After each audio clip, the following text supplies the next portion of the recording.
மக்களே, இன்றைக்கி நம்ம நண்பர் ஒருத்தருக்கு பிறந்தநாள். ஸோ அவங்க வீட்டில் இருந்து அழைப்புதல் விட்டாங்க. அதனால் காலையிலே வண்டி எடுத்துகிட்டு கிளம்பியாச்சு. போகிற வழியில் நம்ம நண்பர்கள் சில பேர் இருந்தாங்க. அவங்களே பிக் பண்ணிவிட்டு அவருக்கு எதனா கிஃப்ட்டு வாங்கலான்னு சொல்லிட்டு ஃபேன்சி ஸ்டோருக்குள்ள நுழைஞ்சோம். எது வாங்குறதுன்னு தெரியாமல் ஏதோ ஒன்று வாங்கிட்டு வந்துட்டோம். கடைசியில் அவர்கிட்ட கொடுக்கும்போது பாருங்கள் கிஃப்ட்டு.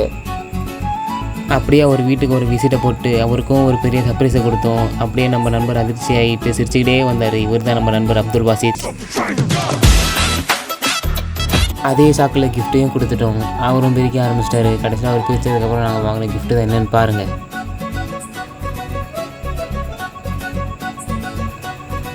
ஸோ நாங்கள் கடைசியாக கொடுத்த கிஃப்ட்டு இது தான், கோலி குண்டு, லைட் எரியிற கோலி குண்டு. அப்புறம் வீட்டுக்கு புது புது நண்பர்களும் வர ஆரம்பிச்சிட்டாங்க. இவரை பார்த்து அவர் சிரிக்க, அவரை பார்த்து இவர் சிரிக்க, ஒரே கூத்தாக இருந்துச்சு. அப்படி இப்படி சொல்லிட்டு கடைசியில் கேக் எடுத்துகிட்டு வந்துட்டாங்க. நாங்களும் கேக் வெட்ட ஆரம்பிச்சிட்டோம்.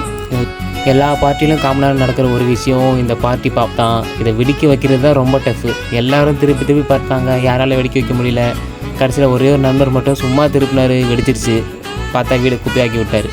அப்புறம் நம்ம நண்பரை வச்சு கொஞ்சம் நேரம் ஜாலியாக விளாண்டுட்டு வண்டி எடுத்துகிட்டு வெளியே கிளம்பிட்டோம். எங்கே போகிறோன்னு பார்த்தா பீச்சுக்கு கிளம்பிட்டோம். அப்படியே பீச்சுக்கு சைடில் இருக்க அந்த கல் மேலே காத்தாட பொறுமையாக நடந்து வந்துக்கிட்டு பீச்சோட அழகை ரசிச்சுக்கிட்டு அங்கேயே கொஞ்சம் நேரம் உக்காந்துட்டு கிளம்பணும். போகிற வழியில் அப்படியே எல்லாருக்கும் பசி எடுத்துருச்சு. ஸோ அப்படியே ஓரமாக ஒரு அத்தோ கடையை பார்த்து நின்றுட்டு எல்லாத்தையும் பொறுமையாக சாப்பிட்டுட்டு கிளம்பணும். வீட்டுக்கு போகவே ரொம்ப லேட் ஆகிடுச்சு. ஸோ அப்படியே பொறுமையாக வண்டி எடுத்துகிட்டு வீட்டுக்கு கிளம்பிட்டோம். கன்சிஸ்டண்ட்டாக இருங்க. டாட்டா.